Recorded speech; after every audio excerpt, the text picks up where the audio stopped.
आज मैं आपके सामने में मंगल प्रभात में वर्णित जो 11 व्रत हैं उसकी चर्चा करूंगा। मंगल प्रभात इसका नाम इसलिए रखा गया कि जब गांधी यरबदा जेल, जिसको यरबदा मंदिर कहते हैं, वहाँ पर थे तो प्रत्येक मंगलवार को, जुलाई से शुरू करते हैं, 22 जुलाई 1930 से शुरू करते हैं और प्रत्येक मंगलवार को यानी 14/10/1930 तक उन्होंने इस व्रत को क्रमवार रूप से एक एक व्रत को एक एक दिन में प्रार्थना के बाद रखने की कोशिश की, उस पर लिखने की कोशिश की ताकि आश्रम वासियों को उससे सीख मिल सके। मुख्य रूप से यह बताने की कोशिश इस व्रत में हुई है कि मनुष्य को अपने व्यक्तिगत निर्माण के लिए किन किन आचरणों का पालन करना चाहिए। गांधी सत्य से शुरू करते हैं। सत्य, अहिंसा, ब्रह्मचर्य, अस्वाद, अस्तेय, अपरिग्रह, अभय, अस्पृश्यता निवारण, श्रम यज्ञ, सर्वधर्म समभाव, नम्रता, स्वदेशी को यों उन्होंने बाद में लिखा इसलिए कि स्वदेशी एक राजनीतिक क्रियाकलाप के रूप में व्यवहृत होने लगा था। आप ये देखिए, यह छोटी सी पुस्तक है मंगल प्रभात, और 22 जुलाई को जो वह लिखते हैं 1930 में, कहते हैं कि सत्य यानी हस्ती, परमेश्वर का नाम ही सत्य है, यानी सत्य ही परमेश्वर है। सत्य चित आनंद कहते हैं, यानी जिससे आनंद की अनुभूति होती है, जिससे चित्त में आनंद समाहित होता है, वही परमेश्वर है। चित्त क्या है? ज्ञान है, यानी सत्य ज्ञान है, और जहाँ ज्ञान है वहाँ आनंद है। सच्चिदानंद के नाम से, यानी सत्य चित आनंद के नाम से हम उसको पहचानते हैं। इस प्रकार सत्य जो है, विचार में, बोलने में, बरतने में सच्चाई, सत्यता का पालन, यानी जो न समाये वह सत्य नहीं है, वह ज्ञान नहीं है, फिर उसमें सच्चा आनंद नहीं हो सकता है। यानी कौन सा काम करने जैसा है, क्या देखने लायक है, क्या पढ़ने लायक है, यानी सत्य क्या है? वह पारसमणि है। कैसा है? वह कामधेनु है, और यह अभ्यास से आता है, वैराग से आता है। यह भी गांधी इस बात की भी चर्चा करते हैं कि एक आदमी के लिए जो सत्य है वह दूसरे के लिए असत्य हो सकता है, लेकिन कहते हैं जहाँ कोशिश जो है शुद्ध हो और सत्य हमें लगे, तो इस प्रकार सत्य जो है एक ही पेड़ के अनगिनत पत्ते हैं। यह परमेश्वर का अलग अलग दिखाई पड़ना नहीं है, एक ही तरह से हम उसको जानते हैं, क्योंकि एक ही पेड़ के सभी पत्ते हैं। यानी निस्वार्थ खोज, इसमें डर के लिए कोई स्थान नहीं है। उन्होंने साफ लिखा है। इस मौके पर हरिश्चंद्र, प्रहलाद, रामचंद्र, इमाम हसन, हुसैन, ईसाई संतों वगैरह के दृष्टांतों का हमें चिंतन करना चाहिए।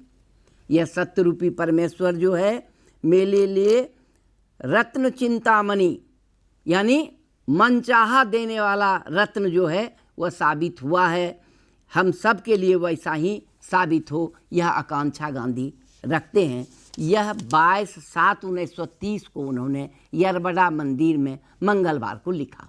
सत्य की यों और विशद व्याख्या की जा सकती है। सत्य ही गांधी ने क्यों कहा, और यह फिर कहा कि सत्य जो है वह सबके लिए अलग अलग हो सकता है। फिर यह कहते हैं कि यह तो एक वृक्ष के अलग अलग पत्ते के समान है, अलग अलग पत्ते अलग अलग दिखते हैं। फिर हम तो प्रयत्न करने वाले हैं। सत्य जो है वह अंतिम सिद्धि है, वह मोक्ष है।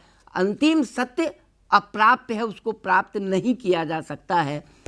फिर सत्य जो है वह साध्य हो जाता है, अहिंसा साधन होता है। जो 29/7/1930 को उन्होंने अहिंसा पर लिखा।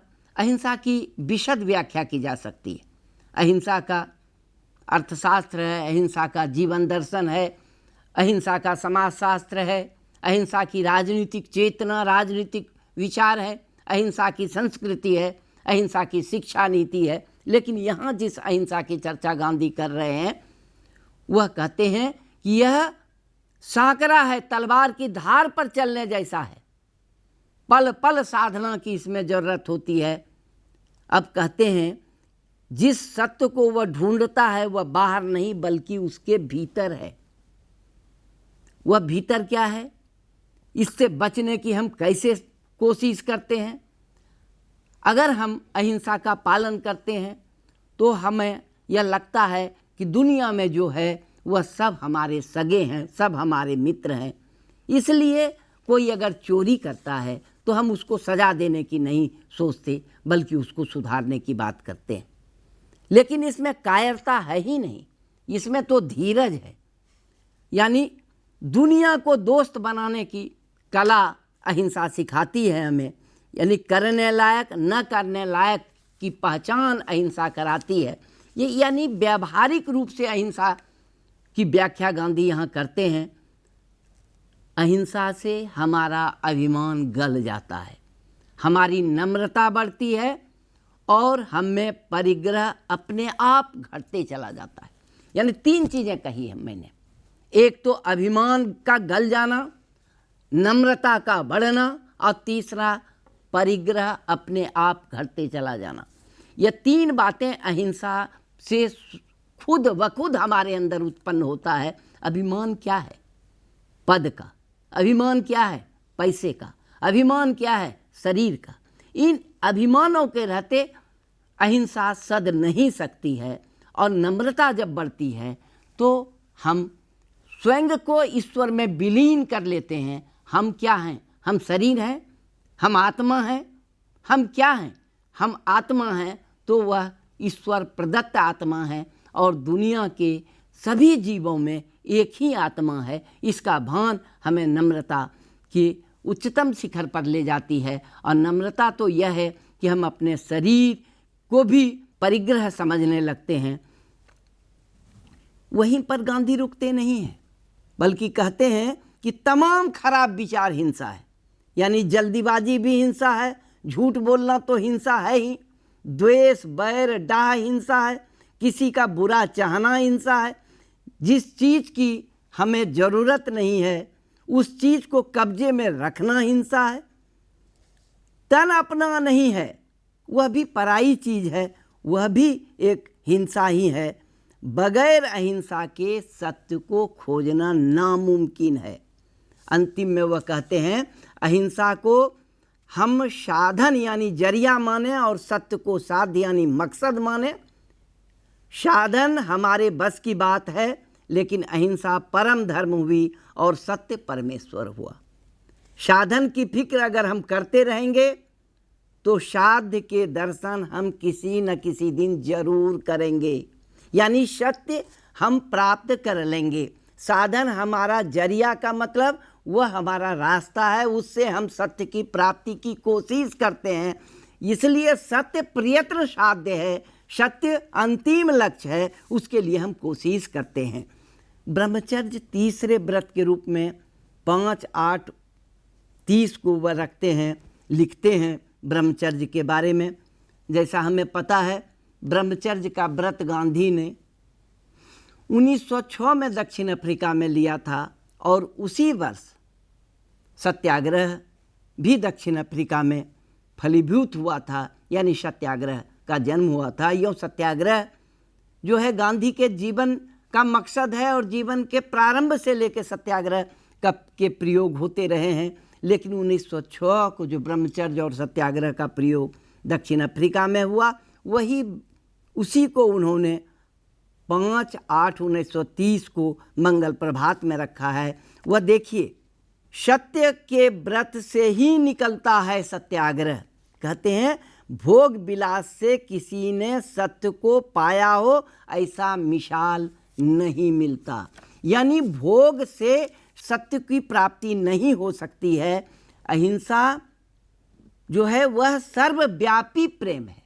सबके साथ प्रेम हम किस तरह कर सकें, यानी स्त्री पुरुष को अगर अपना प्रेम दे दे, पुरुष स्त्री को प्रेम दे दे, तो यह पति पत्नी का प्रेम जो है वह दूषित प्रेम हो जाता है। और यह प्रेम जब भाई बहन के रूप में परिवर्तित हो जाता है, इसी को मैं आगे कहूँगा कि शादीशुदा विवाहित लोग अविवाहित जैसे बन जाएं, विवाहित स्त्री पुरुष एक दूसरे को भाई बहन समझने लगे तो सारे जंजाल छूट जाते हैं और दुनिया की तमाम औरतें, बहनें, माताएं, बेटियां लगने लगती हैं और यह आदमी को ऊंचा ले जाता है, बंधन से मुक्त कर देता है।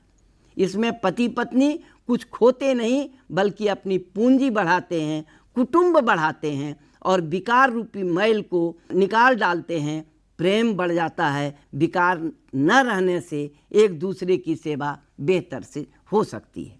इसी तरह विश्व प्रेम में यह खलल पहुंचाता है। इसलिए कहते हैं कि विश्वव्यापी प्रेम का पालन तभी हो सकेगा जब दुनिया कुटुंब बन जाएगी। और दुनिया कुटुंब तब बनेगी जब हमें ब्रह्म का आचरण, ब्रह्मचर्य का पालन करने का धैर्य या वह व्रत हम लेंगे। कहते हैं ब्रज का उपयोग क्या है? दोनों की शरीर और मन की शक्ति को बढ़ाने के लिए ब्रज है, विषय भोग के लिए नहीं है। यह दुरुपयोग है। इसलिए बहुत से बीमारियों का मूल है ब्रह्मचर्य। मन, वचन और तन से बरतने की चीज़ है जो शरीर को काबू में रखता है, लेकिन मन में विकार पोसता है, वह मूढ़ है, मिथ्याचारी है। जहाँ मन और शरीर दोनों ही के साथ अभेद हो जाता है, वहाँ पर ब्रह्मचर्य सधता है। कहते हैं यह क्षण क्षण अनुभव करते हैं कि शरीर काबू में रहता है लेकिन मन नहीं रहता है।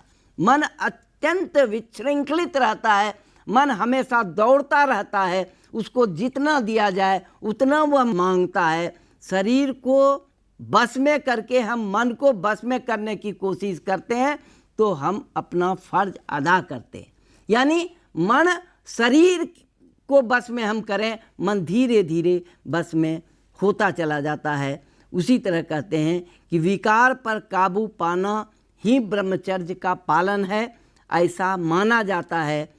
और वह कहते हैं कि यह लेकिन अधूरी व्याख्या है या गलत व्याख्या है। तब क्या व्याख्या है?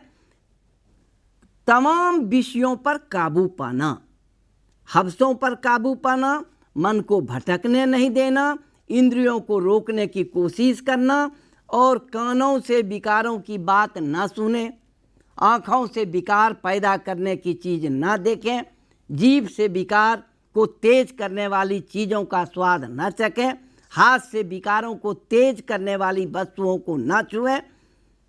ये सारी बातें ब्रह्मचर्य में आ जाती है। तमाम इंद्रियों को विकारों से रोकने के लिए ठान लेना, व्रत ले लेना, यानी ब्रह्मचर्य यानी ब्रह्म की यानी सत्य की खोज, यानी उसके मुतल्लिक आचरण वर्ताव। इसलिए गांधी सिर्फ व्याख्यान की बात नहीं करते हैं बल्कि आचरण की बात करते हैं। और यह जो मंगल प्रभात है यह व्यक्तिगत आचरण यानी जो आश्रमवासी हैं उनके आचरण के व्रत हैं। चौथा व्रत जो 12/8/1930 को उन्होंने लिखा वह ब्रह्मचर्य के साथ संबंध रखने वाला व्रत जो है वह आस्वाद के बारे में लिखा है। आस्वाद यानी स्वाद न लेना, स्वाद यानी रस, मज़ा। जैसे दवा खाते वक्त उसकी जायकेदार है कि नहीं इसका ख्याल नहीं करते हैं। शरीर को उसकी ज़रूरत है, उसकी मात्रा के अनुसार हम लेते हैं। उसी तरह अन्न हमारे लिए है। दवा कम मात्रा में ली जाए तो फ़ायदा नहीं करेगा, जब दवा अधिक मात्रा में ली जाए तो नुकसान करता है। उसी तरह अन्न भी को मानना चाहिए। स्वाद बढ़ाने के लिए, स्वाद बदलने के लिए, स्वाद मिटाने के लिए नमक का मिलाना यह भी स्वाद व्रत को भंग करता है। कहते हैं कि जैसा पेट नचावे पेट बेगार करवाता है, पेट नाच नचाता है, यह सारे वचन हम सुनते रहे हैं। इसमें खुराक की पसंदगी नहीं आएगी। जीभ कुतिया बना डालता है। शरीर तथा इंद्रियों को बस में रखने के बजाय उसके गुलाम बनकर पंगु और अपाहिज जैसे हम हो जाते हैं। इसलिए कहते हैं व्रत लेना यानी उसको पूरा पूरा निभाने की ईमानदारी से, मन से, वचन से और कर्म से मरने तक पक्की करना। कोई व्रत मुश्किल है, व्याख्या उसकी ढीली है, कितना ही मुश्किल क्यों हो, उसकी कोशिश हमको करते रहना है। यही पुरुषार्थ है। यानी आस्वाद जहाँ पर हम रुकते हैं वह है कि कोई भी भोजन हम क्यों करते हैं। भोजन शरीर के लिए करते हैं, भोजन मन के लिए करते हैं। भोजन इसलिए हम करते हैं कि यह जो शरीर है, जो आत्मा का घर है, वह शरीर उस आत्मा के साथ संसार की सेवा के लिए एक समर्पित भाव से काम कर सके। फिर कहते हैं हम शरीर की परवरिश करते हैं। शरीर क्या है? वह आत्मा का घर है। जैसे कि पहले मैंने कहा कि यह संपूर्ण दुनिया ही हमारा कुटुंब बन जाती है जब हम ब्रह्म का आचरण करते हैं, यानी ब्रह्मचर्य का व्रत का पालन करते हैं। आस्वाद और आस्ते उससे जुड़ा हुआ है। आस्वाद का मतलब है स्वाद के लिए हम कोई भोजन नहीं करते हैं, बल्कि उस शरीर की रक्षा के लिए करते हैं जो शरीर हमारे आत्मा का घर होता है। ये भी कहते हैं कि आग की ज़रूरत क्या है? सूरज के रूप में हमारे सामने महाअग्नि है जो पकाती है और खाने लायक चीज़ें हमें देती है, लेकिन इतनी दूर तक पहुंचने में समय लगता है। धीरे धीरे धीरे धीरे हम आस्वाद की ओर बढ़ते हैं। आस्ते का सीधा अर्थ है चोरी नहीं करना। यह व्रत संपूर्ण रूप से अहिंसा और सत्य के साथ समाया हुआ है। चोरी मानसिक है, चोरी मन से की जाती है। मन से हम किसी चीज को पाने की इच्छा करते हैं, फिर ललचाई नज़र से देखते हैं, मन में उपवास करते हैं और मन में किसी चीज के खाने की इच्छा करते हैं। यह चोरी है। अमुक चीज़ अच्छा है, यानी दूसरी चोरी जो कहते हैं, अहंकार में कोई कहता है कि यह विचार मेरे हैं, और यह विद्वत समाज में काफ़ी है कि वह दूसरे के विचार को अपना मौलिक विचार कहता है, अपने विचार कहता है। यह बड़ी चोरी है, यह अकादमिक चोरी है। कहते हैं कि बहुत नम्र, बहुत विचारशील, बहुत विनयशील, बहुत खबरदार और बहुत सादा रहने वाला ही इस व्रत को यानी आस्ते व्रत का पालन कर सकता है। यानी नम्र होगा, विचारशील होगा, खबरदार रहेगा, सचेत रहेगा और सादा जीवन होगा।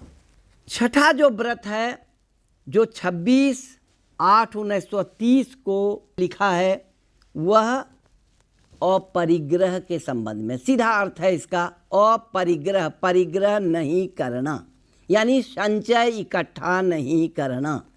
या जो सत्य की खोज करता है, जो अहिंसा का पालन करता है, वह कहते हैं कि परमात्मा परिग्रह नहीं करता है, प्रकृति परिग्रह नहीं करती है, रोज पैदा करती है और रोज खपत करती है। कहते हैं देखिए, रोज की जरूरत जितना ही रोज पैदा करने का ईश्वर का नियम हम नहीं जानते या जानते हुए भी नहीं पालते, इसलिए जगत में असमानता और उससे पैदा हुई जो दुख है उसके हम भुक्तभोगी हैं, वह हमको भोगना पड़ता है। अगर सब लोग अपने ज़रूरत के मुताबिक संग्रह करें तो किसी को तंगी महसूस ना हो, लेकिन यहाँ तो करोड़पति अरबपति बनना चाहता है और कंगाल भी करोड़पति बनना चाहता है। यह जो अपरिग्रह है, यह मुख्य रूप से आर्थिक विचार की तरह लगता है, लेकिन परिग्रह जो है वहाँ पर फिर अंतिम तक गांधी जाते हैं। त्याग की अंतिम सीमा क्या है? जब हम शरीर को भी सेवा के लिए समर्पित करने की इच्छा रखते हैं। यानी शरीर क्यों है? सेवा के लिए। हम क्यों खाते हैं, हम क्यों पीते हैं, हम क्यों लेटते हैं, हमको आराम क्यों करना चाहिए, हम क्यों बैठते हैं, हम क्यों यह सब करते हैं? इसलिए कि हम सेवा कर सकें। यानी सच्चा सुख सेवा से आए। फिर कहते हैं विचारों का अपरिग्रह। विचार का अपरिग्रह क्या है? बेकार का ज्ञान, बेकार की बातें अपने मन में समाये हुए रखना, क्योंकि ये विचार हमें ईश्वर से विमुख करते हैं। गीता के 13वें अध्याय में इस पर दिया गया है। इसमें घमंड, यह जो है हमें अज्ञानता की ओर ले जाता है। अब अभय पर हम आते हैं, जो 2 सितंबर 1930। अभय मतलब क्या है? भय नहीं होना। किस चीज़ का भय है हमें? हमको अपने शरीर के जाने का भय होता है, हमको संपत्ति के भय का होता है, हमें अपने पद के जाने का भय होता है। इस भय को जब हम त्याग देते हैं तो अब हम ईश्वर के समीप जाते हैं। बिना भय के सत्य की खोज कैसे हो, और बिना अभय के अहिंसा का पालन कैसे हो? क्योंकि हरि का मार्ग जो है वह सुर का मार्ग है। यह देखिए क्या कहते हैं, सत्य ही हरि, वही राम, वही नारायण, वही वासुदेव है। कायर यानी डरा हुआ, सुर यानी भय से मुक्त, तलवार बगैर लेस नहीं। तलवार बहादुरी की निशानी नहीं है, वह कायरता की निशानी है। अभय का मतलब क्या हुआ? तमाम बाहरी भयों से मुक्ति। मौत का डर नहीं, धन दौलत लूटे जाने का डर नहीं, कुटुंब के चले जाने का डर नहीं, रोग का डर नहीं, हथियार चलाने का डर नहीं, आबरू का डर नहीं, किसी को बुरा लगे सत्य बात कहने पर अगर कोई प्रतिक्रिया हो तो उसका डर नहीं। अगर हमने मौत के भय को जीत लिया तो हमने सब जीत लिया, ऐसा कहा जाता है। लेकिन कहते हैं कि मौत का भय भी हमको कब पकड़े रहता है, इसको हम कैसे छोड़ सकते हैं? ईश्वर हमें उससे किस तरह निजात दिला सकता है? फिर 8वां व्रत है अस्पृश्यता निवारण का, जो सामाजिक नियम है लगभग। इसको भी गांधी ने व्रत के रूप में इसलिए रखा क्योंकि उस समय जो परिस्थिति थी, एक समाज का एक बहुत बड़ा तबका, वंचितों का तबका था, जो सामाजिक आधारों पर उनको दूजम दर्जे के नागरिक की हैसियत दे दी गई थी। अछूतपन था, उनके श्रम की कीमत नहीं थी। ऐसे लोग कहते हैं कि यह हिंदू धर्म का अंग नहीं है, हिंदू धर्म का सड़न है, वह वहम है, वह पाप है, इसको मिटाना हमारा धर्म है, इसके लिए हमको प्रायश्चित करना चाहिए। सेवा भाव से उनको छूइए, उनको छू करके अपने को पवित्र कीजिए। कहते हैं वे वर्षों से कुचले गए हैं, इसलिए उनमें अज्ञान वगैरह जो दोष आ गए हैं उसको मिटाने की कोशिश कीजिए। यानी अछूतपन मिटाना माने संपूर्ण जगत से दोस्ती करना, उनका सेवक बनाना, और यह अहिंसा धर्म का पालन करने वाले यह करेंगे ही। कहते हैं हिंदू धर्म में यह जो लाखों करोड़ों लोग गुलामों की तरह हैं, इसको बिना ख़त्म किए, इसको बिना दूर किए हिंदू धर्म नहीं बच सकता है। अगर छुआछूत के रहते हिंदू धर्म है तो उसको मिट जाना चाहिए। फिर रस्किन के अनटू द लास्ट की पुस्तक, जिसका गांधी ने गुजराती में सर्वोदय नाम से अनुवाद किया, ब्रेड लेबर, रोटी के लिए मजदूरी, यानी रोटी के लिए सबको मजदूरी करना है। इसमें गांधी मुख्य रूप से यह बतलाने की कोशिश करते हैं कि यज्ञ के बिना, यह जो गीता का भी पाठ है 3 अध्याय में है, कि यज्ञ के बिना जो खाता है वह चोरी करता है। बाइबिल भी कहती है कि रोटी तुम अपना पसीना बहा करके खाओ। अगर सब लोग रोटी के लिए मजदूरी करने लगेंगे तो यह जो ऊंच नीच का भेदभाव है यह बिल्कुल खत्म हो जाएगा। फिर यहीं पर देखिए वो क्या लिख रहे हैं मंगल प्रभात में, जिस समाज में भंगी का अलग पेशा माना गया है वहाँ कोई बड़ा दोष पैठ गया है, ऐसा तो मुझे बरसों से लग रहा है। इस जरूरी और तंदुरुस्ती बढ़ाने वाले काम को सबसे नीचा काम पहल किसने माना, इसका इतिहास हमारे पास नहीं है। जिसने माना उसने हम पर उपकार नहीं किया है।